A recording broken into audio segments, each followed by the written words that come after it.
This is Ayani. And this is Corinne. And you're listening to Sex, Love, Literature, a pop culture podcast where we take a semi-scholarly look at why and how the sex stuff in media matters. This episode, we're diving into our first Chinese drama discussion with the high fantasy romance, Love Between Fairy and Devil. We'll be splitting our discussion into two parts. If you haven't seen this drama, don't worry. The first part, aka the episode you are currently listening to, is spoiler-free. We give some context about the fantastic storytelling, the fabulous cast of characters, and all of the other reasons that we think you should give Love Between Fairy and Devil a try. If you decide to check out Love Between Fairy and Devil, or if you already have and are just as obsessed as we are, let us know on Twitter and Instagram at SexLoveLit. Don't forget to subscribe on Apple Podcasts, Spotify, or any of your other favorite podcast platforms. And remember to tune in to part 2 of our discussion for a spoiler-filled deep dive. On with the show.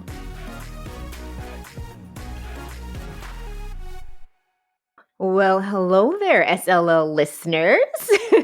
Hi. Well, oh, hey, there's two of us, like always. Surprise. Yes, surprise. Welcome back to another episode of Sex, Love, Literature. We are, as always, very excited to have you here listening to us. Today, we have another episode in which Corinne bullied me into watching something, but then I ultimately deeply enjoyed it. So the question is this an abusive relationship or not? Because I end up liking it at the end. We're going to discuss. No, I'm kidding. She's making such a face at me right now. Like, I know I'm the one who said that I bully you into watching things, but also, like, it is a deeply felt recommendation about something you would like. And I'm right. No, you're often right. You're often right.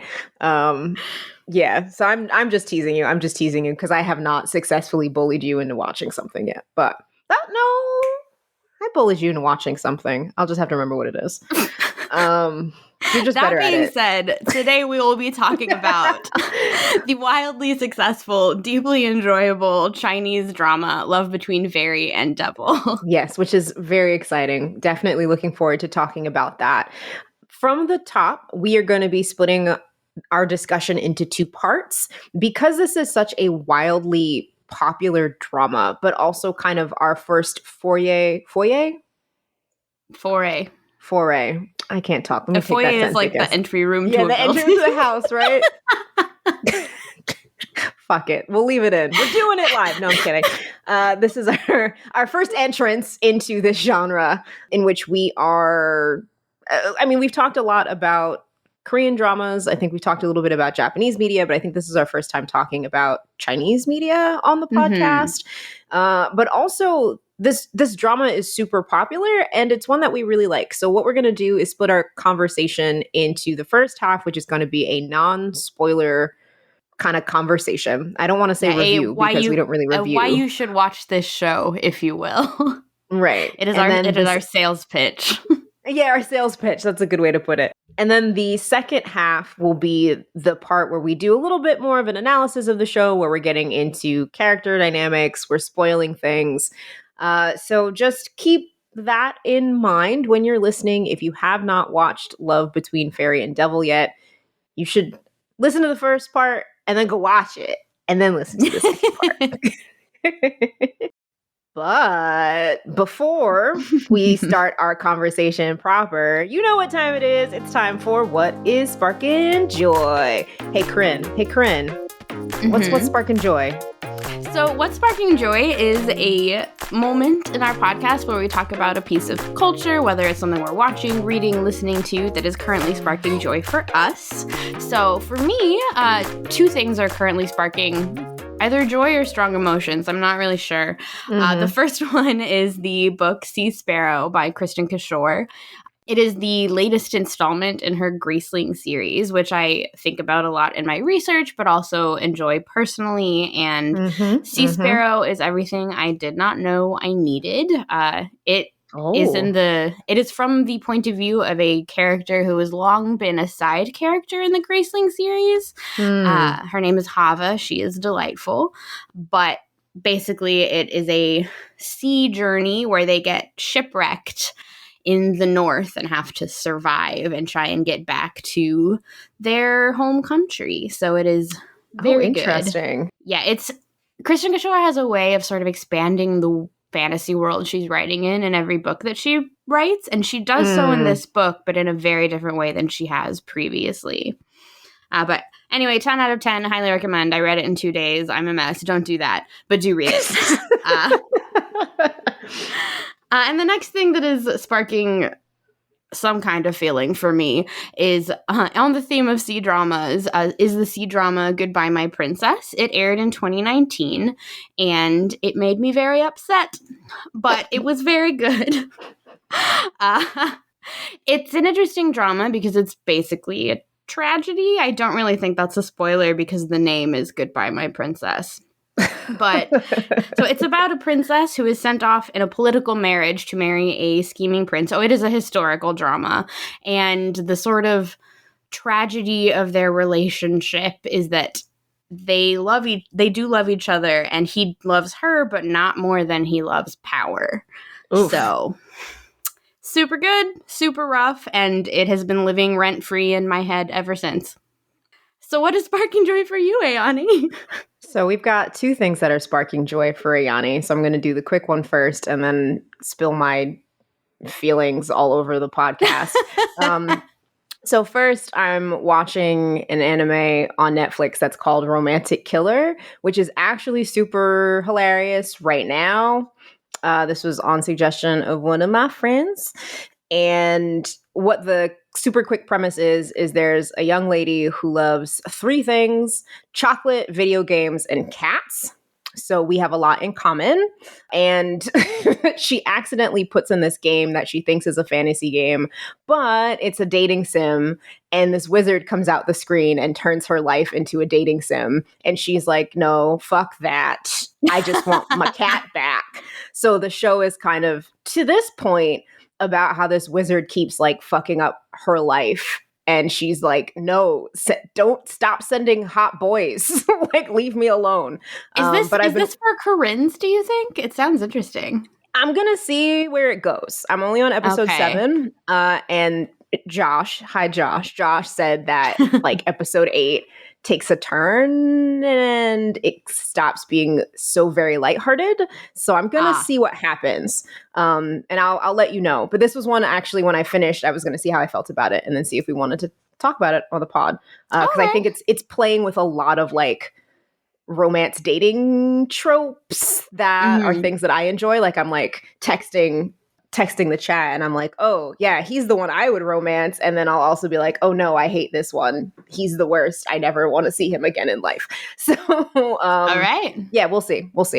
But the thing that is giving me big gigantic emotions, is Wakanda Forever, the new Black Panther film. As of the day we're recording, that came out, I want to say last, I guess, Thursday night into Friday. And I personally think it's such a beautiful meditation on grief and loss and family. I like it a lot. So like with Corinne, a lot of deep emotions, so to speak. Yeah, not purely joyful ones. No, but it was like almost cathartic going to see it because it's such a beautiful goodbye to Chadwick Boseman. And I'm not going to give any spoilers, right? Especially since it's like a fresh, brand new film, but definitely worth seeing. I think personally, my favorite of this wave of Marvel films, and depending on how I sit on it, it might rise to like my top 5 of Marvel films overall. We'll see. Okay, I need to see it then. I've kind of given up on the MCU because I've been overwhelmed. Yeah, I've been overwhelmed too, honestly, like with all the TV and everything like that. But I think this is just a good film, and Ryan Coogler has to do some Marvel things because it's a Marvel film, you know? So there's some things that I'm like, we didn't really have to do this right now, but I guess if we're going to have that television show in the next 5 minutes, we have to do it right now. But yeah, so it was really good. It's sparking a lot of feelings. And one of those feelings is thirst, because shifting gears because, Tena Huerta, who plays Namor, also known as Kulkulkan, the feather serpent god. Wow. Can I It's bad. It's bad, girl. He's now my cell phone background. He comes out of the sea, sopping wet multiple times. And in my dissertation, I literally talk about how that is like a trope to make people hot. You dunk them in water, and then they're like, "I'm wet," and it's Checks out. every time he came out of the sea, I said, "Oh no!" One, because he is the villain, right? Because he's bad, but also perhaps mostly because oh no. I don't know if you heard about this girl during the first Black Panther who like broke her retainer because she was biting her teeth so hard because of Michael B. Jordan as Killmonger. And it's just a blessing that I do not wear a retainer anymore because I would, it's that man's a problem. I really appreciate it. He acted his ass off, or I guess not technically, but he, ooh, I'm getting warm. Like, wow, he did an excellent job in the role, and wears really small shorts, so it's great. I'm a happily married woman. Andrew knows all about this. I told him, I was like, if you leave me, then I will just go into the sea. And he was like, wait, no, you'll die. No, Ayani, he's not real. Don't go into the sea. I was like, you're right, I know. But yeah, so that's what's sparking a lot of different feelings for me and my person. Yeah, that was like a wider spread of feelings than it normally is for us. Yeah. But on the, I guess on the topic of if evil, why hot, we could transition to talking about love between fairy and devil. And I'm gonna take off my hoodie. Yeah, but so A plus transition there. So in case you did not know, Love Between Fairy and Devil is a Chinese drama that aired in August of 2022. It originally largely aired like in China and on various East Asian drama streaming platforms. So for example, I watched it on Viki. I picked it up about halfway through its airing and then watched the last half of it live. Since then, because it was so wildly popular, Netflix has picked it up. Mm-hmm. So if you are in the United States of America, and I suspect other places, you can also now watch it on Netflix. Yep, which is what I did. Mm-hmm. I started it on Viki and then transferred to Netflix because Netflix is on the big TV. Mm-hmm. So something that might be a little interesting in our conversation is because I watched it on Viki and Ayani watched it on Netflix. We have some differences in translation of the subtitles. Mm-hmm. Particularly for the names of some things. So that might be interesting.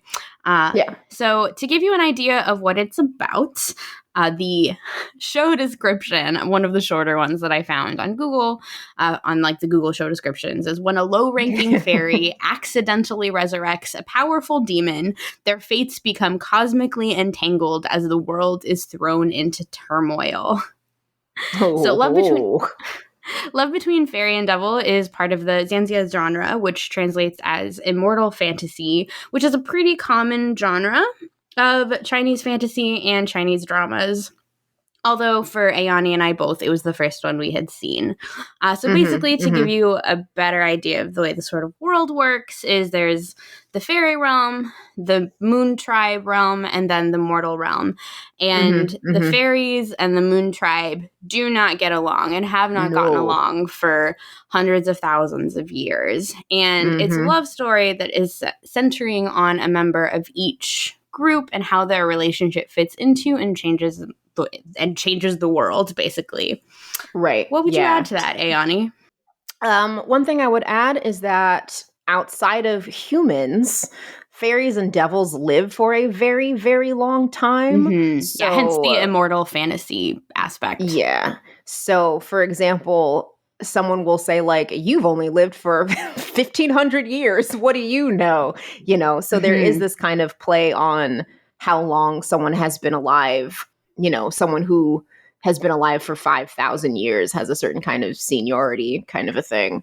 And also something that I would add, thinking about the world, is the idea of cultivation, which is, I think, different from some of our it's different from Western fantasy, yeah, fantasy. Like, there's this idea that over the course of your immortal life, you cultivate yourself through a variety of activities. It seems like sometimes it's drinking the morning dew, sometimes it's, training with your weaponry. But cultivation is how you expand your life and become a more powerful immortal. But also, you can then spend your life force to do different things, which we might talk about later. But I don't want to give any spoilers away right now.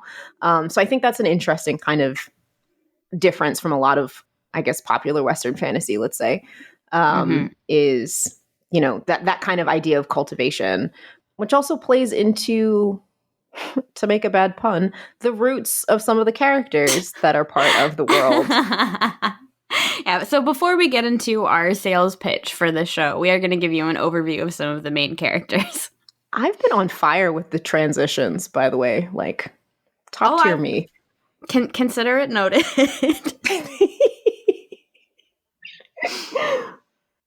Actually, really quick, let me interrupt you before you get to characters. One thing that I've started doing based on watching this show is saying, quote, as a grass. So that's something that's going to come up. It'll make more sense once Corinne does the character explanations, but I got to be careful because this has just worked its way into my normal lexicon. So I'll just be talking about something else and say, as a grass, this is how I feel about it. And then after we do characters, we can also tell them where we would be in the world of the immortals. Corinne. Yes. So our main lady, our main grass, is the fairy orchid. She is said low-ranking fairy, and she is an orchid. She is an orchid flower. She's played by Yu Shujin, also known as Esther Yu. So she's a low-ranking, low-powered fairy with a secret past that that is unveiled over the course of the drama. But she is but a grass, and frequently, because she has not very much power, will say like, I'm just a nameless grass, but like fortunately I'm smart, or like something like that. And she very frequently reminds us that she is but a grass. And yeah. Next we have Zhongfan Shinsong, aka the Moon Supreme, played by Wang Hedi, aka Dylan Wang, and he is the leader of the Moon Tribe. He has been in prison in essentially like an enchanted sleep for 30,000 years since the Great War. And in the start of the drama, Orchid accidentally wakes him up and releases him from prison, thus setting in motion the whole story, basically. That's how the best romances go, right? And then next we have Chong Hong, played by Zhang Linghe, who is the second male lead. He is the present god of war of the fairy realm. And Orchid, at least as the drama opens, thinks that she's in love with him. He's sort of like, I don't know, he's the guy that everyone in the fairy realm is pretty in love with. Do you want to take over, Ayani? I'm gonna do my best. So next we have Black Dragon, also known as Shangchue. I like calling him Black Dragon because he turns into a dragon. And he's played by Lin Barui, also known as Charles Lin. He is the Moon Supreme's second in command, and as I kind of spoiled, literally has a large, giant black dragon form. He does not turn into that black dragon much, but it is kind of a big part of his character that he is a dragon creature. Next, we have Jaylee, who's played by Hong Zhao. This is the character who we can say is perhaps Orchid's bestie. When we meet her, she's a sketchy ass merchant who keeps trying to sell Orchid medicine to fix her damaged primordial root. Right, but she and Orchid have a relationship. She is an important part of our band, and also while watching, I text Corinne to say that she reminds me of some friends of mine, and Corinne knew exactly who I meant because it was her. And then lastly, we do have a lot of the shows that we talk about, Love Between Fairy and Devil has a very, very large ensemble cast, a lot of whom we very much like. We'll kind of introduce them more as they if they come up in conversation. But for example, we have Ronghao, Chiri, Danyin, who is one of my personal favorites. I'm sure she'll come up. Ximin, who is Orchid's kind of teacher figure, who, while being off screen a lot, does play a very interesting role, as well as other characters that, as they come up, we'll mention them, give a little bit of backstory, and then keep it moving, a little bit of context. So to kind of round out our conversation, it was very clear early on in watching this that I was a grass. It was something that I attached onto very quickly because I too do not like waking up in the morning and can be silly about how much honey I need to put into beverages. And also sometimes get tangled up into weeds and hurt myself. So for context, aside from Ayani over-identifying with Fairy Orchid, I don't think it's over-identifying. I think it's just the right amount. So as we get to know Orchid at the beginning, she's very young. She's only about 1,000 years old, which is hilarious to say. But so she's really, really young in the scheme of things. And she lives alone in Shiming Hall, also known as Arbiter Hall in the Netflix subs, where she looks after the Destiny books, and her master has been gone. This is important. Yeah, her master has been gone for many, many years. So Orchid has been living essentially by herself, except with a group of plants that she is trying to cultivate into being fairies. But her grass friends are like, I don't know, man, seems like a lot of work. I would rather just go to sleep as a grass. Mood as a grass. Yes. Accurate. So I guess we've established then that Ayani is a grass. Whereas my charming co-host here, we find perhaps fits more comfortably into the Moon Tribe? Yeah, so when Ayani texted me and was like, oh, if you were a grass, what kind of grass you would be? I was like, bitch, I'm in the Moon Tribe. I don't know what you're talking about. So the subtitle of our episode is actually Friendship Between Fairy and Devil.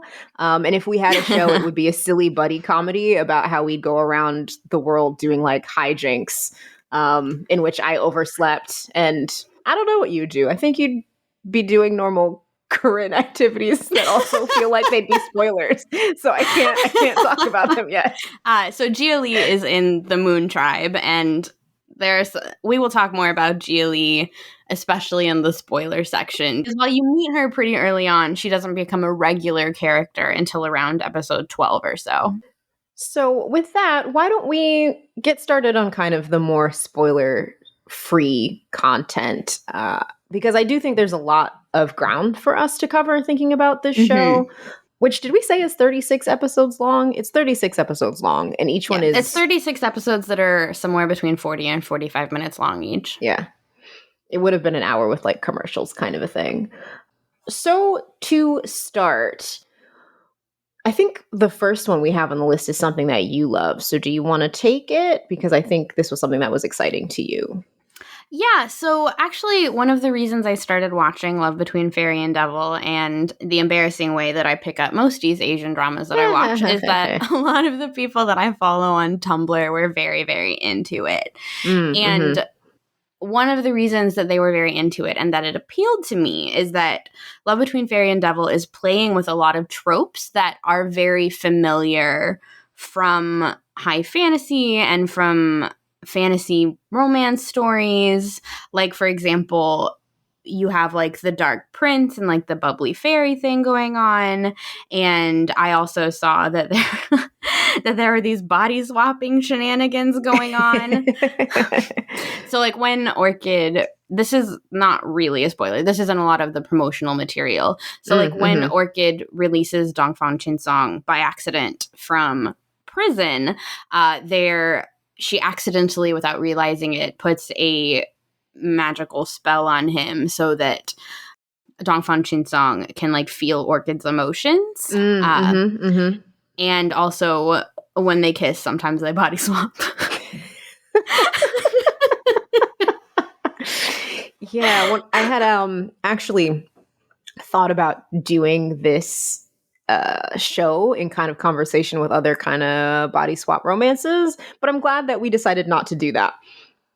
I think it kind of deserves its own conversation here. Mm-hmm.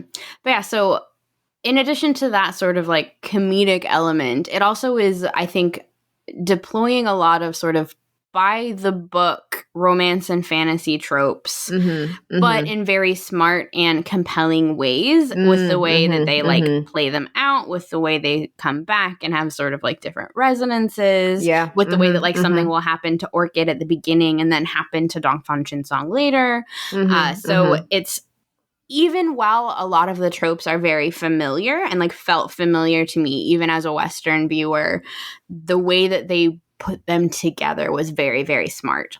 Yeah. And I think even when you could kind of sense or feel things coming, the way that they worked them through narratively made them feel earned, right? I didn't feel like any of the movements that they made in particular were like cheap or like they didn't. My reaction was unearned in how I was kind of emoting with the show or with the cast or what have you. They had a lot of very interesting movements. I'm going to stop there. So another reason that I picked up this show is because I do really, and a reason that we think some of our listeners might also like it is because it also is just very, very good fantasy television, which is, you know, really big right now with like House of Dragons and I don't know, what's the other big one? The Lord of the Rings one. The Lord of the Rings one, yeah. And then the other one that is coming back, the not Circle of Power. Wheel of Time? Yes, Wheel of Time. Wheels or circles. Yeah, so I'm also a big fantasy person in general, and this really, despite not being like the sort of brand of fantasy I normally consume, still really, really worked for me. Yeah, I think it really worked for me too, and I guess this is jumping a little bit, but part of what made it for me such good fantasy is that it aesthetically, I felt like I was watching a fantasy show. Like it really played up the otherworldly feeling, but then also all of the different realms that we went to, the Moon Tribe, you know, the fairy realm, the human world, they all had their own distinct kind of touch to them that made them separate, but also united as one aesthetic vision. So that I agree with you. I think it's just kind of like just good fantasy TV, but also there's an intense attention to detail and how they're bringing that fantasy to us on the screen. Yeah, it's also just in general an extremely beautiful show, and like obviously a lot of the backgrounds are CGI. Like if you have a whale jumping in like a cloud whale, that's not real. I hate to break it to you. What? That's not real? But like the backgrounds and the sets and especially the costumes are all just the costumes really, really lovely. Moon Supreme has so many robes that I was like, oh, I want that robe. Could I have that robe? How could I, Ayani, as a grass, get a robe fit for Moon Supreme? And even seeing like Orchid's costumes and the way that she was costumed differently in the fairy realm versus when she was in Moon Supreme's palace versus when she was in the mortal realm, and they were just all really, really beautiful but extremely distinct, even down to like her different hairstyles. Yep. And hair adornments. There's a lot happening with the costuming. It's stunning. I think you could honestly have a whole conversation just about the costumes in Fairy and Devil alone. We're not costumers, but people who are, you all should take that up, have that conversation. And looping back kind of to deployment of tropes, one of the things that, I don't know, I ended up really liking about it was the romance of everything. Yeah. You know, it is right there on the tin, right? It's called Love Between Fairy and Devil. So it's pretty clear that the romance between the two main characters is going to be important. But I really enjoyed the motions that the story took. And while sometimes the will they, won't they can get kind of frustrating when you know they will and you're like, come on, just kiss for real already. You know, there were some big movements that the show made and some twists and turns that I didn't see coming to keep you on your toes about how the romance, how it will all end up, how it will come back together. Yeah, and I cried a lot.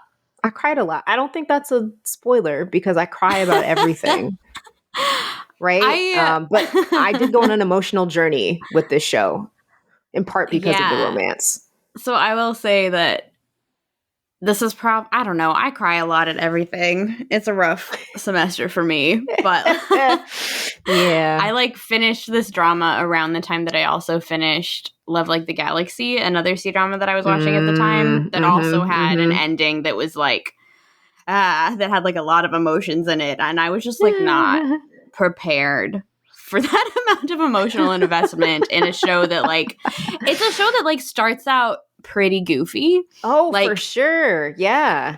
it's like all fun and games for like a while, but then by the end it's like, aha, now we shall rip out your heart and stomp on it probably a couple times. A couple times, a few times, and just give it a punch for good measure. But like, yeah, you're right. It's all fun and games until like episode 9. And then it's like, yeah. So if you do watch it, we recommend at least getting through episode 9 because it's like it goes from 1 to 100 real quick. Yeah, and I know that might sound like a lot of episodes. Like usually Andrew and I do a 3-episode kind of like, if we're not feeling it by episode 3, we let it go. But I will say the actors make it enjoyable. Yeah. I really enjoyed watching Dylan as the Moon Supreme. His facial expressions honestly carried me through for the first 4 episodes alone. I was like, all right, I'll keep watching this man make faces. Well, and like in the beginning, again, this is barely a spoiler, but like he ends up being roped in to take care of Orchid because their lives are tied together because of this curse. And he's just like so upset about having to take care of this orchid because he is the most powerful being in the universe, and like she is but a grass, and she won't get out of bed when she like needs to get some sun. Oh god, yeah. I mean, she was kind of petulant, but we can come back to that. But so another thing sort of related to that we really enjoyed in this show is the character development, both of Orchid and Dongfang Chinsong, and a lot of the side characters as well. Oh, a lot of them. Danyin is one of my favorite, but she was not that way in the beginning. So but it is definitely because of who is Fairy Danyin? Yes, because we need context. Fairy Danyin is one of the fairies in the fairy realm. She is kind of, let's say if this were the real world, she'd be a rich girl with wealthy parents who are well connected. Her father is an important immortal who's kind of like on the immortal council who decides, how to dole out punishment and things like that. And she kind of starts off as like a prissy brat in the beginning. She's also, like the bully. She's the mean girl bully to Orchid. Yeah. And she also has a thing for Changhong, which is very obvious. But she goes through some shit, let's say. And by the end of the show, I think, honestly, I was rooting for her perhaps more strongly than some of the other characters. I just wanted her to have her happiness. And I think that's just kind of a testament, again, to how the show is put together, that even a character who starts off kind of just being a very stereotypical mean girl bully, there's attention paid to her and her arc and what she wants and what she needs to learn, which I valued a lot in the show. Yeah. So a couple things to know going in that, you do have to watch like 9 or so episodes, because I think C-dramas start a lot more slowly than I'm used to in either in K-dramas or in Western television, because a lot of them, and again, Love Between Fairy and Devil is only 36 episodes, but a lot of them are like 40, 50, 70. So sometimes you have to get like 20 episodes in to like even know what's happening. That's not the case here, but you do need to get like it starts a little bit more slowly than you might be expecting. Another thing just to know sort of culturally is that it is fairly common for Chinese dramas to be dubbed even in Mandarin. So we watched this with English subtitles, but the Mandarin was dubbed, and that can be kind of unsettling if you're not used to it. That happens for a lot of like production and cultural reasons that are a little bit too complicated for us to get into, but it might be a little weird. Right. We promise you'll get used to it. And also, Esther Yu does her own dubbing, so that's pretty cool. Yeah. I will say that I hope this doesn't sound terrible. But I think this is on purpose. I will say I'm not trying to get on Esther Yu about this, but Orchid's voice is a little grating in the beginning. And I think that's to kind of play up the fact that she is childish and immature and, uncultivated, let's say. And it's not like that the entire show. So I think, or I'm confident that that's a deliberate choice, but I know it's something that kind of threw me off at first. And I know some other folks have commented on that as well. Yeah, it's kind of one of those things where if it's your first or one of your first C-dramas, you might hear it and be like, I don't know if this is for me. But it is not a mistake. It is an intentional choice on the part of the drama and on the part of Esther Yu in her performance as Fairy Orchid. Right, yes.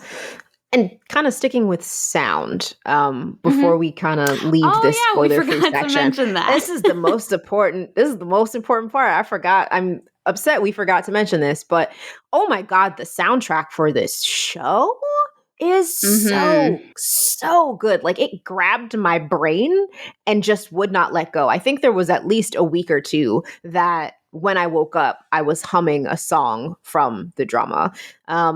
So you can find the soundtrack. I think we're listening to it on Spotify. I'm confident it's on Apple Music or what have you. We can't find the, what is it? Would it just be the orchestral soundtrack? The instrumental soundtrack, the orchestral score. Yeah. Right. We haven't been able to find that, but the 8-track kind of, these are the songs from the show. Chef's kiss. There were moments in the show that a song would start playing and I would just burst out into tears because I knew what the song represented. And it would crack me up every time Netflix was like, do you want to skip the opening? And I'd be like, no, the song is great. The illustrations and animation is beautiful. Stop asking me, Netflix. I'm not going to skip it. I'm not. So I if you do start watching the drama, I highly recommend finding the soundtrack as well and giving it a listen. It's really good. It's good music. Yes. And scene. So I don't know why I said and scene. This is not theater. This is not drama. No. It's fine. Anyhow, this is where we are going to stop our spoiler-free episode. We've got the spoiler one all queued up and ready to go for you, so all you have to do is click next episode and it'll be ready to listen to. But in the meantime, if you have things that you want to say about the spoiler-free episode that are hopefully spoiler-free so you do not spoil things for other people in the comments, you can find us on Twitter and Instagram at SexLoveLit, and we look forward to hearing from you. Yeah, I don't know how much a spoiler embargo works on a show that came out in August, but I guess we can try. I more meant on that specific post for the spoiler-free episode. All right, but happy watching, everyone, since we assume you are immediately going to go watch this show, and join us for part 2. Bye. Bye.